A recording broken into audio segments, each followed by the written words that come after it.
किल बॉक्सुन एक खतरनाक contract killer पर साथ ही एक सिंगल मॉम जो अपनी बेटी से अपनी सच्चाई छुपाती है, पर उसकी बेटी उसकी मॉम से 2 कदम आगे निकलती है। कैसे जानने के लिए दोस्तों लास्ट तक जरूर बने रहिए। तो दोस्तों कहानी की शुरुआत में देखते हैं जापान का एक खूंखार गैंगस्टर सोता तो है अपने रूम में, पर जागता है तो वह एक सड़क पर होता है। फिर बॉक्सुन उसे बताती है कि वह एक कंपनी की कॉन्ट्रैक्ट किलर है और उसे मारने के लिए पैसे मिलेंगे। तो वह आदमी कहता है कि तुम मेरे जागने का इंतजार क्यों की? तो बॉक्सुन बताती है कि मेरी बेटी कहती है कि किसी को भी बराबरी का मौका देना चाहिए। ऐसा कहकर वह उसे एक तलवार देती है और दोनों के बीच एक जबरदस्त फाइट चलता है। फिर बॉक्सुन को लगता है कि यह आदमी उसे मार सकता है, तो वह जल्दी से उसे शूट कर अपना टास्क पूरा करती है। फिर अगले सीन में बॉक्सुन को घर का काम करते देखते हैं, जहाँ उसे अपनी बेटी के कपड़ों से सिगरेट का पैकेट गिरते देख उसे अपना बचपन याद आ जाता है कि जब वह छोटी थी तो उसके पिता उसे सिगरेट का लत छुड़ाने के लिए बहुत मारते थे और एक दिन उसे एक सिगरेट खाने को कहते हैं। फिर वह यह सोच ही रही थी कि तभी चायुन आती है, तो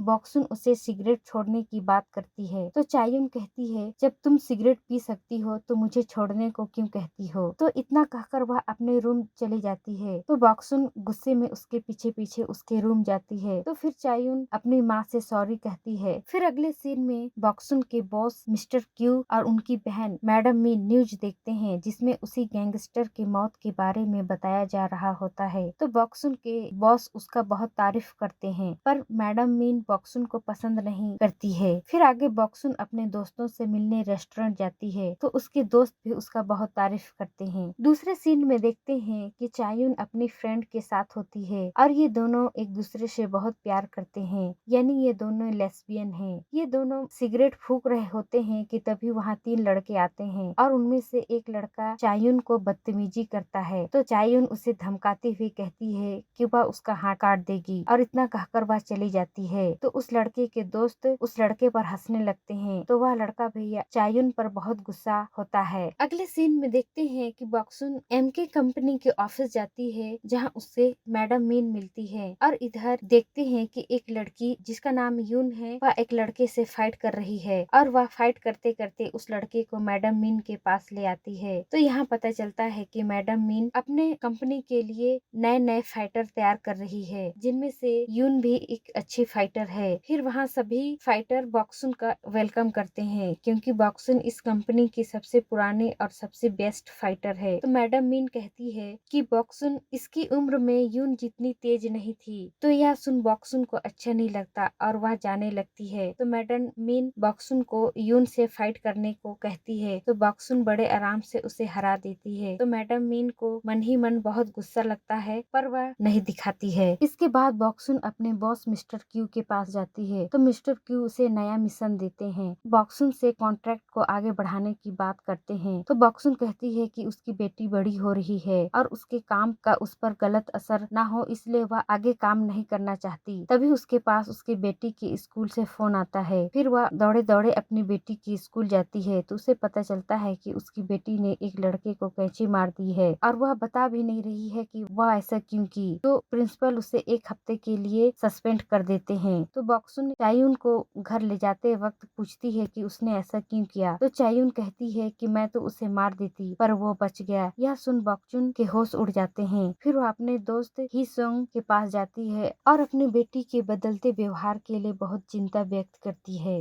इसके बाद मिस्टर क्यू बॉक्सुन को एक नया टास्क देते हैं और कहते हैं कि उसके साथ यून भी जाएगी। फिर दोनों उस लड़के को मारने जाते हैं। तो सबसे पहले उसके रूम में बेहोशी का गैस छोड़ते हैं, क्योंकि मर्डर ऐसा करना था कि सुसाइड लगे। तो यून उस लड़के का नस काटने वाली होती है, तो बॉक्सुन चाकू लेकर उसे समझाती है कि सुसाइड करने वाले नस सीधा नहीं काटते। पहले वह डरता है, फिर वह काटने ही वाली होती है कि वहाँ पड़े फोटो को देखती है, तो उसे पता चलता है कि यह मिनिस्टर का बेटा है और उसका बाप ही उसे मरवाने वाला है। तभी उसके पास उसकी बेटी का फोन आता है और वह जल्दी घर आने को कहती है। तो बॉक्सुन इमोशनल हो जाती है, क्योंकि उसकी बेटी ने कभी इतने प्यार से बात नहीं की थी। तो बॉक्सुन अपना काम बीच में छोड़कर चली जाती है और इधर मिस्टर क्यू अपने एक काम के लिए रसिया गए होते हैं। तो बॉक्सुन फोन कर उसे बताती है कि वह टास्क पूरा करने में फेल हो गई। तो मिस्टर क्यू को विश्वास नहीं होता, क्योंकि बॉक्सुन आज तक कभी फेल नहीं हुई। तो मिस्टर क्यू क्यू बॉक्सुन से कहते हैं कि तुमने कंपनी का नियम तोड़ा है, इसलिए तुम्हें मरना होगा, क्योंकि कंपनी का नियम है कि यदि कोई बीच में काम को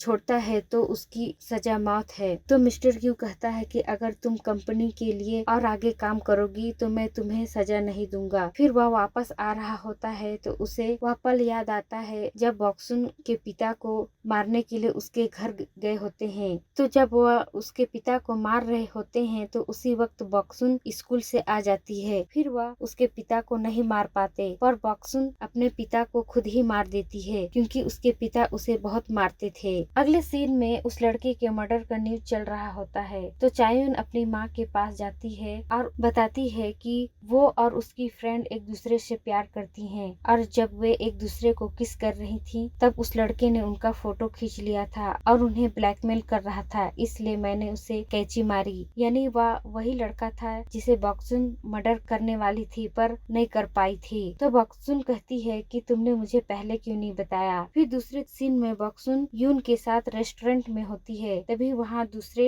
कंपनी के फाइटर आते हैं। तो वहाँ बॉक्सुन को पता चलता है कि मैडम मीन के कहने पर उस लड़के को हीसुंग ने मारा था। इसके बाद हीसुंग के पास मैडम मीन का फोन आता है। फिर सभी लोग बॉक्सुन पर अटैक करते हैं तो बॉक्सुन और यून सबको बारी बारी से मार देते हैं। फिर बॉक्सुन देखती है कि उसके फोन पर उसकी बेटी का कॉल आ रहा है तो वह घर जाने निकलती है। तभी मिस्टर क्यू आते हैं और बॉक्सुन को मारने लगते हैं। तो यून आती है और बताती है कि मैडम मीन ने यह हमला करवाया था, इसमें बॉक्सुन का कोई गलती नहीं है। फिर बॉक्सुन घर आती है तो उसकी बेटी रो रही होती है क्योंकि उसने फोन पर सुना था कि उसकी माँ को कोई मारने वाला है। तो बॉक्सुन कहती है कि अब वह कोई काम नहीं करेगी। तो चायुन भी कहती है कि उसकी दोस्त ने भी उसे धोखा दिया। फिर दोनों अपने अपनी गलती पर दुखी होते हैं। फिर बॉक्सुन कंपनी जाती है तो वहाँ मैडम मीन होती है। तो बॉक्सुन को पता था कि इसी ने उस पर हमला करवाया था, इसलिए वह उसे मार देती है और खून से सना पेन छोड़ देती है, जिसका मतलब होता है कि वह मिस्टर क्यू को फाइट के लिए इनवाइट कर रही है। फिर जब इस बात का पता मिस्टर क्यू को लगता है तो वह बॉक्सुन की बेटी को कॉल करता है और कहता है कि वह उसकी माँ के साथ काम करता है और उसकी माँ का इनविटेशन मिल गया है, इसलिए वह कल कंपनी में आ जाए। फिर बॉक्सुन दूसरे दिन कंपनी जाती है तो लिफ्ट का दरवाजा खुलते ही मिस्टर क्यू बॉक्सुन के अगल बगल सब तरफ गोली चलाते हैं, पर बॉक्सुन पर एक भी गोली नहीं चलाते, इसलिए क्योंकि वो बॉक्सुन को गोली से नहीं मारना चाहते हैं।